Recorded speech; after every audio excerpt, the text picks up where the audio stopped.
یا نبی سلام علیکہ۔ آڈیو کلپ نمبر 9، اس میں انشاءاللہ عز و جل سورہ بقرہ کی آیت نمبر 19 سے لے کر 21 تک کی تلاوت، ترجمہ اور تفسیر صراط الجنان سنیں گے۔ بسم اللہ الرحمن الرحیم۔ ترجمہ: اللہ کے نام سے شروع جو نہایت مہربان رحمت والا ہے۔ او كصيب من السماء فيه ظلمات ورعد وبرق يجعلون أصابعهم في آذانهم من الصواعق حذر الموت والله محيط بالكافرين۔ مشق سخن جاری اور چکی کی مشقت بھی، ایک طرفہ تماشا ہے حسرت کی طبیعت بھی۔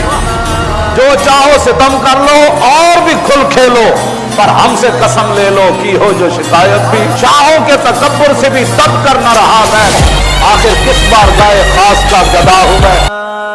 اللہ لذهب بسمعهم وأبصارهم ان اللہ علی کل شیء قدیر۔ ترجمہ: یا ان کی مثال آسمان سے اترنے والی بارش کی طرح ہے جس میں تاریکیاں اور گرج اور چمک ہے۔ یہ زوردار کڑک کی وجہ سے موت کے ڈر سے اپنے کانوں میں انگلیاں ٹھونس رہے ہیں، حالانکہ اللہ کافروں کو گھیرے ہوئے ہے۔ بجلی یوں معلوم ہوتی ہے کہ ان کی نگاہیں اچک کر لے جائے گی۔ حالت یہ ہے کہ جب کچھ روشنی ہوئی تو اس میں چلنے لگے، اور جب ان پر اندھیرا چھا گیا تو کھڑے رہ گئے، اور اگر اللہ چاہتا تو ان کے کان اور آنکھیں سلب کر لیتا۔ بے شک اللہ ہر شے پر قادر ہے۔ او کصیب من السماء، یہ جیسے آسمان سے بارش۔ تفسیر صراط الجنان میں ہے، ہدایت کے بدلے گمراہی خریدنے والوں کی یہ دوسری مثال بیان کی گئی ہے، اور یہ ان منافقین کا حال ہے جو دل سے اسلام قبول کرنے اور نہ کرنے میں متردد رہتے تھے۔ ان کے بارے میں فرمایا کہ جس طرح اندھیری رات اور بادل و بارش کی تاریکیوں میں مسافر متحیر ہوتا ہے، جب بجلی چمکتی ہے تو کچھ چل لیتا ہے، جب اندھیرا ہوتا ہے تو کھڑا رہ جاتا ہے، اسی طرح اسلام کے غلبے اور معجزات کی روشنی اور آرام کے وقت منافق اسلام کی طرف راغب ہوتے ہیں، اور جب کوئی مشقت پیش آتی ہے تو کفر کی تاریکی میں کھڑے رہ جاتے ہیں اور اسلام سے ہٹنے لگتے ہیں۔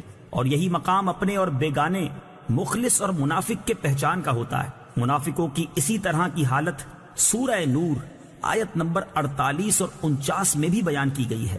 علی کل شیء قدیر، اللہ تعالی ہر شے پر قادر ہے۔ تفسیر صراط الجنان میں ہے، شے اسی کو کہتے ہیں جسے اللہ تعالی چاہے اور جو مشیت یعنی چاہنے کے تحت آ سکے۔ ہر ممکن چیز شے میں داخل ہے، اور ہر شے اللہ تعالی کی قدرت میں ہے، اور جو ممکن نہیں بلکہ واجب یا محال ہے اس سے اللہ تعالیٰ کے ارادے اور قدرت کا تعلق ہی نہیں ہوتا۔ جیسے اللہ تعالیٰ کی ذات و صفات واجب ہیں، اس لیے قدرت کے تحت داخل نہیں۔ مثلا یہ نہیں ہو سکتا کہ اللہ تعالیٰ چاہے تو اپنا علم ختم کر کے بے علم ہو جائے، یا معاذ اللہ جھوٹ بولے۔ یاد رہے کہ ان چیزوں کا اللہ تعالیٰ کی قدرت کے تحت نہ آنا اس کی قدرت میں نقص و کمی کی وجہ سے نہیں، بلکہ یہ ان چیزوں کا نقص ہے کہ ان میں یہ صلاحیت نہیں کہ اللہ تعالیٰ کی قدرت سے متعلق ہو سکیں۔ یا ایہا الناس اعبدوا ربکم الذی خلقکم والذین من قبلکم لعلکم تتقون۔ ترجمہ: اے لوگو، اپنے رب کی عبادت کرو جس نے تمہیں اور تم سے پہلے لوگوں کو پیدا کیا، یہ امید کرتے ہوئے عبادت کرو کہ تمہیں پرہیزگاری مل جائے۔ یا ایہا الناس، اے لوگو۔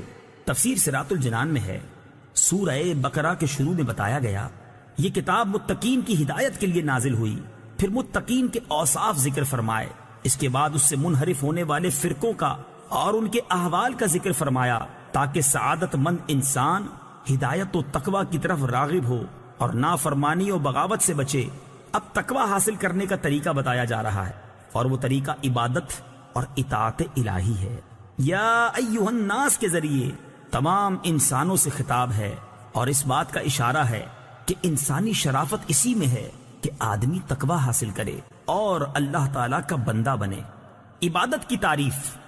عبادت اس انتہائی تعظیم کا نام ہے جو بندہ اپنی عبدیت یعنی بندہ ہونے اور معبود کی الوہیت یعنی معبود ہونے کے اعتقاد اور اعتراف کے ساتھ بجا لائے۔